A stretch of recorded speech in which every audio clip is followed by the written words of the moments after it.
Hey there everyone, this is TPL Motorsport here.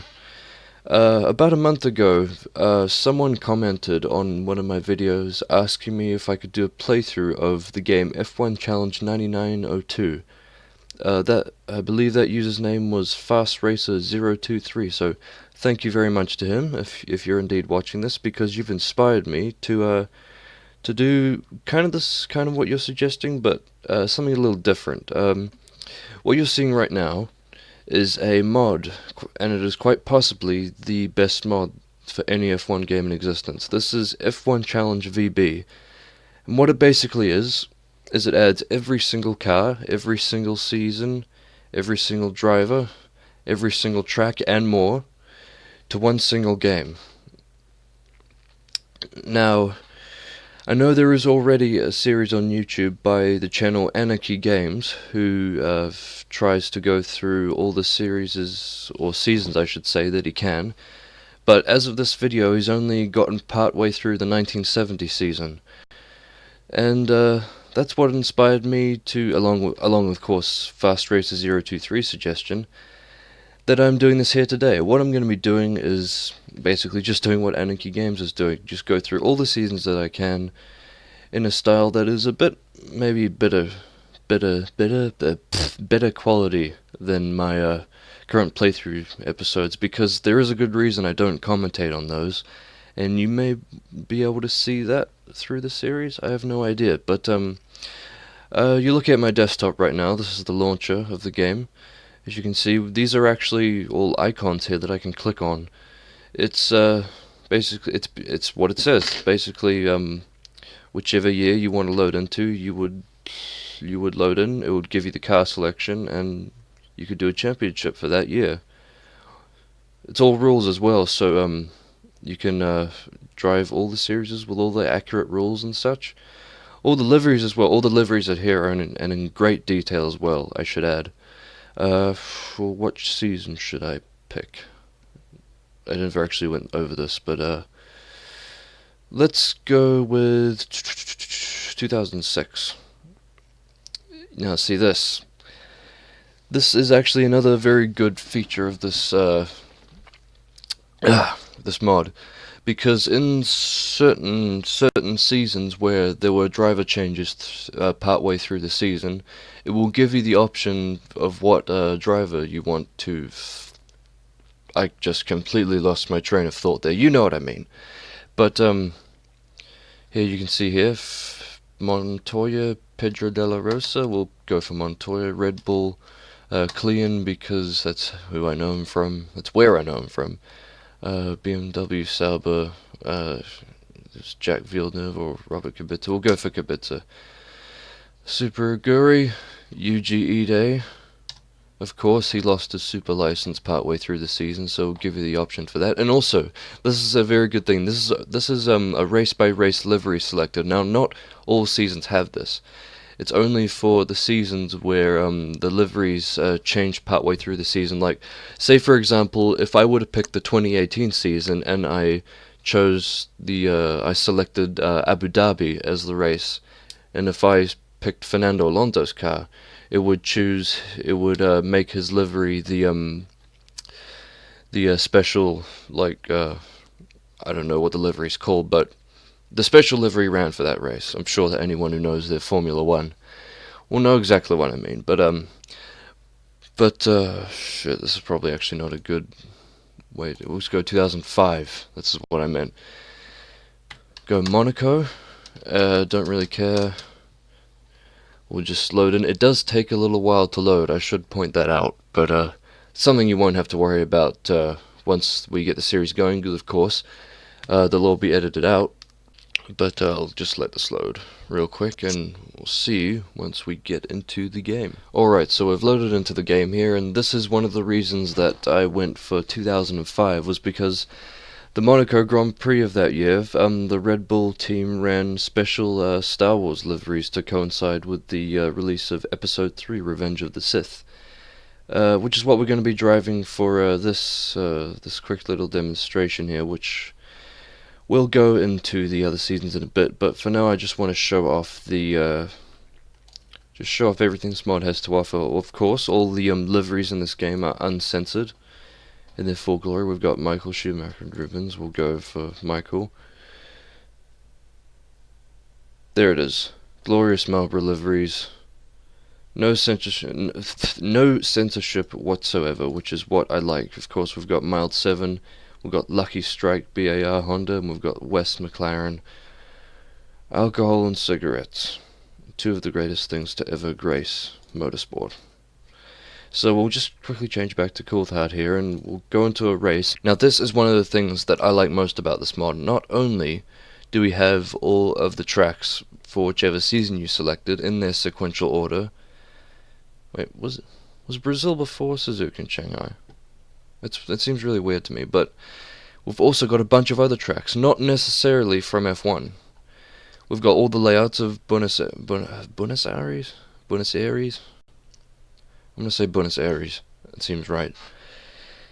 Now you may notice that this track, along with a few other tracks I should say, like particularly, we'll get to that later, but this Buenos Aires track, it's the layout remained unchanged to my knowledge throughout most of the 50s, I think. But there's still different track selections for them. There's still like different years for them, as though there were different tracks. But there are actually very, very small like scenery differences throughout all of these variations, and each of them are assigned to their own unique season, which I think is just absolutely fantastic, and it's just an incredible attention to detail that I've never seen any other mod or game, for that matter, give much attention to. See, we've also got alternate layouts of the track, which not necessarily were used in F1, as I went over before. And right here we've got Melbourne. That track layout I know for a fact has remained unchanged throughout the years. That's got all their own track layouts. We've got the Ostrich. I'm not even going to try and pronounce that. I know it as the Red Bull Ring, or Spielberg Circuit. But oh god, not used to talking this long. We've got down here, we've got the Sakhir Circuit in Bahrain, we've got Nouvelle Circuit, we've got all the layouts, individual layouts of the old Spa Circuit, up until 1970 of course, when it returned to F1 in 1983. I need to get some water, but yeah, the new track was built and it was built and opened in 1979, but it didn't return to F1 until 83. Until then, they used the Nouvelle Circuit and later Zolder as well, which I promise you, I already knew. You can believe that if you want. We've got all the layouts of Interlagos. It's going to take a while to get through all this. You can see all this. They put Le Mans in here. I mean, come on, Le Mans. It's Le Mans. We've got like all the old Reims layouts. Even the Reims Revival layout, we've got all the Ruars, you've got all the Aintrees, you've got Brands Hatch, Birmingham, you've even got Crystal Palace in here, I know, you've got the Top Gear track, you've got Isle of Man. Come on, this is like a dream. It's actually like a dream. Like, see, you got both layouts of Avis, even the 1992 DTM layout, which isn't, like, totally straight. You got all the Hockenheims. This is taxing my throat, I should point out. Just look at all these. Look how far and we're still going. We've got. Look, you know what we've got. You're looking at this right now. You know what we've got. We've even got Misano. It's a MotoGP track and it's still in here. I have no idea what this is. It might have been that track that Sterling Moss won one time. Might have been that, right? I have no idea. I think it might have been, but I'm not going to attempt to pronounce the name. I'm too far into this recording. I'm not going to stop just because I stumbled my words a few times. And holy shit, we have got Pescara, the longest track that's ever been used in F1. It is in this mod. It is in the 1957 season, and it is there for you to drive. We've got this track in Jamaica, Roma. Half of these tracks I didn't even know existed until like right as I downloaded this mod. I was about to say right now, but so we've even got like Tripoli. We've got pre-war tracks in here as well, even though there are no like pre-war cars to drive, disappointingly. But we have got pre-war tracks, and as far to my knowledge, Tripoli in Libya was one of the most well-known tracks of that era. We've got all the old Monte Carlos, just everything. There's everything in this track, man. There's absolutely everything. Zandvoort. We've even got Pukekohe in here. This is a very, very special track to me, because I was born in Pukekohe in 1999, but I was born in Pukekohe Hospital, and that hospital is literally right around the corner from where this is located. I've never been to see a race there, and I hope to drive there one day. It's just a very, very special dream of mine that I hope to fulfill one day. I know I may not sound that passionate about it in my voice, but I promise you I'm very, very heartfelt and emotional right now. We've got all the Kailamis from South Africa. Everything. I'm spending too much time at this map screen. And oh boy, we've got Chernobyl. There's even some fictional tracks as well. Just look at how many tracks are in America alone. There's heaps. There's heaps, man. And just to top it off, we've even got the Dream Circuit, the Total Circuit. All tracks joined together. We've even got that. Now, this has gone on for way longer than it should, and I haven't even picked a track yet. Let's, we're in 2005, right? So we'll go for a 2000, no, we won't go for, let's be interesting. We'll go for a completely different track that wasn't part of this year. And I hope that my controller's configured, because you gotta configure the controls to, each season, because it's not just one control layout that all the seasons will share. You gotta individually set it up for every season. But let's go. You know what? Since I was talking about Pukekohe first, let's go there. Why not? Now, smaller tracks like this, they don't take a while to load, as you can see. But longer tracks, like obviously Pescara, takes fucking ages to load. But it is worth it. And also on the loading screen of the track, it's got the nice track layout, and it's even got, for each individual year, it's got like track flyers, like promotional posters for them. That's a nice touch. It's a very nice touch, and it's also going to provide for good thumbnail material as well. Alright, we've loaded in and I've configured my controller. You wouldn't have had to see that, thankfully, but that's just how it goes. Now this is New Zealand. I would also like to add that this is for a mod that's like, I don't know why. Oh shit, I had no idea where I was going with that, but yeah, this is New Zealand, and it's pretty no, this isn't fucking PG shit. This is accurate, boys. This is pretty damn accurate. As for someone who's actually like not actually been into Pukekohe, but have seen the scenery around it. Correction, what I meant to say was that I've never actually been inside Pukekohe Raceway to actually like watch a race or anything. Like, of course I've been to Pukekohe before, I've been there many times, it's my childhood home. Even though we didn't live there for a while, but anyway, yeah, that's what I meant to say. Of course, we've driven through Pukekohe, I've seen the scenery around it, I just have never actually been to Pukekohe Raceway myself. Anyway, let's continue. It's pretty accurate for a game that was made in 2003, I think. Or could have been 2002, I don't know, but point is, it's pretty damn good, it's pretty accurate. I've driven this track in V8 Supercars before, like V8 Supercars Australia 2 before, and I just spun out. I'm not using traction control or a spin recovery assistance or anything. Yeah, the only thing that's kind of spotty are the like code driver callouts, because what it sounds like is that the guy who actually made the mod, who I think is from Italy or somewhere in Europe, but he recorded the lines themselves, which if I can find out a way, I'd like to replace them, because as much as I can appreciate his dedication, they're not very realistic. And I think I could do a better job personally, but that's not what I'm trying to focus on here. This is about the mod and how damn good it is. Honestly, it's a pretty boring track, I've got to say. But nonetheless, it is very special to me and holds a very, excuse me, this is a very special place in my heart. And also, this corner that we're going through right now, if you saw on the loading screen back there, it's called the ETA Ripples Corner. And ETA is a potato chip brand. And to have a corner named after a potato chip brand, I think that's awesome. Although I think the Bluebird corner would have been better sounding, but hey, it's realistic. And also you've got all the New Zealand advertising here, like we've got VB, I think back here. That's it's a beer. We've also got Gilleret, that's a shaving cream. Holden, of course you can't forget the Holden things. Holden advertising.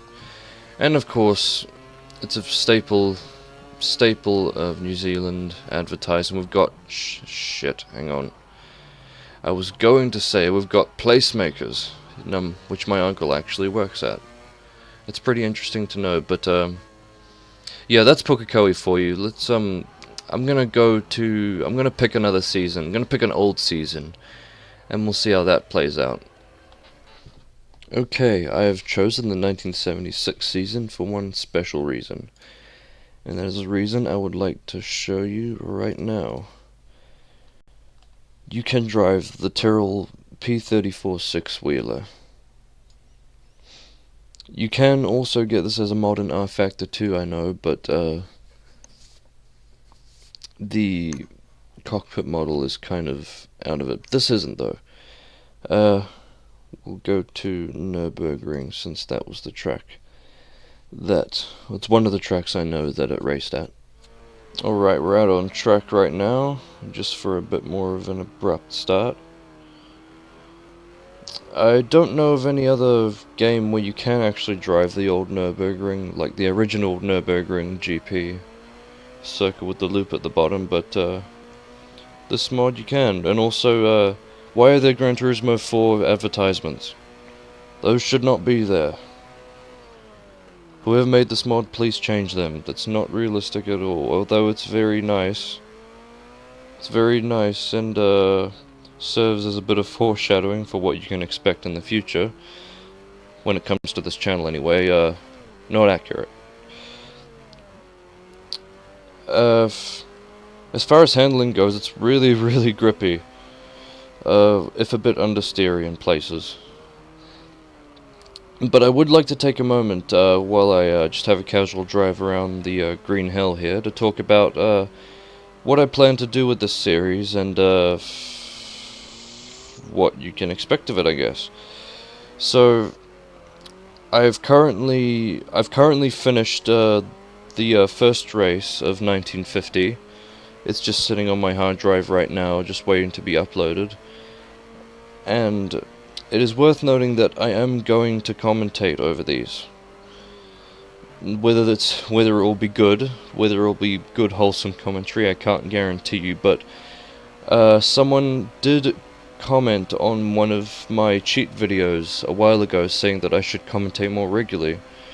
And I'm basically using that as inspiration to do this series, because that way I know after reading that comment that at least one person wants to hear my voice, which I will gladly provide to them, even though it might not be good by my standards, which is also another reason why I don't commentate over these playthrough videos that I do. But anyway, that's not about this.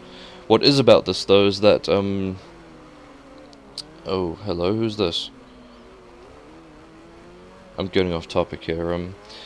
The races that I'm going to be doing, they're going to be at 35% race distance, because I feel that's sort of a really good midway, because I'm not really that satisfied with doing 25% races usually, and 50% feels a bit too long for like a casual thing. That I'm hoping to get out at least two of these. Oh shit. Oh well, damn. That's our right wheel's gone. I didn't think that sign was going to be solid, but There you go, it is. Oh, actually, hang on, that was just one of our wheels. We could still drive this. So anyway, as I was saying, what was I saying? I forgot what I was saying. Yeah. Expect... Maybe I should have just turned off commentary for this. It would have been less painful. Yeah. This is why I kind of want to add my own stuff to this. Because, his pronunciation, the guy who made this, his pronunciation of certain driver names are not particularly good. Especially, like, Denny Hulme. Like, the way he says Hulm. It's kind of awkward. As I said, as I was trying to say for like the third time, I'm hoping to get out at least, maybe in a few weeks or so. I'm planning to get out at least a few of these, or 2 of these per week, I should say. If my experience editing the first race in the series, was anything to go by, then it's going to take a while to edit them, and given the amount of time I have in the evenings at the moment, which isn't a lot, it's barely enough to actually, like, record my Gran Turismo 3 playthrough episodes. They might start to become few and far between in the future, but I want to start off strong. I want to give this a go, because I want to add a bit more voice to this channel, because I feel like my channel's becoming a bit too generic. I try to make up for that, like, when I comment on certain people's comments, which, by the way, thank you for all your comments. I enjoy reading those every day. Never fails to make me smile knowing that there are people who enjoy what I put out, and I hope I can continue to make you happy in the future. But yeah, this is the next big thing for the channel. Hopefully I can get hopefully, if I don't lose my voice and choke on my fucking own Adam's apple every 10 minutes, every 10 seconds I should say. I hope I can continue to... No, I already said that. I hope you can start to understand now why I was never good at live commentary. Anyway, the point is, the first race in the series will be going up hopefully by next week, and expect my commentary.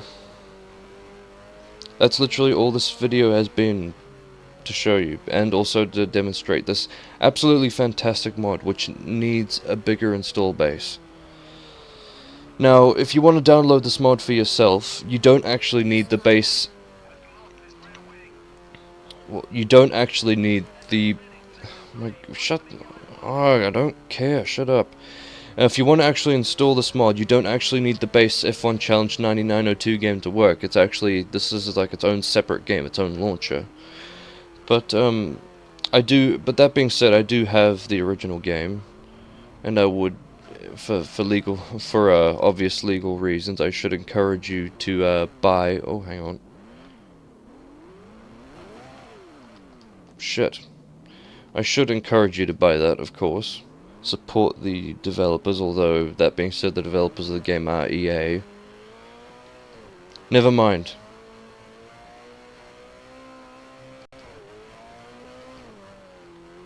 What am I gonna do? I'm gonna tell you to, free up at least 80 gigs of space for this mod, because that is how much it takes up.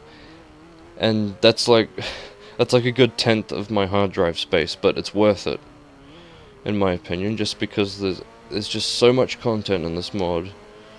It's basically, it's the only F1 game you'll ever need, in my opinion. If you don't mind not owning the latest game in the series. Which I know there are a lot of people out there that don't. And it is yeah. As I said, it's well worth it. Get it. And that's all I've got to say, really. Everything's hits. It's an F1 fan's dream. It's my dream. Let's end this in style.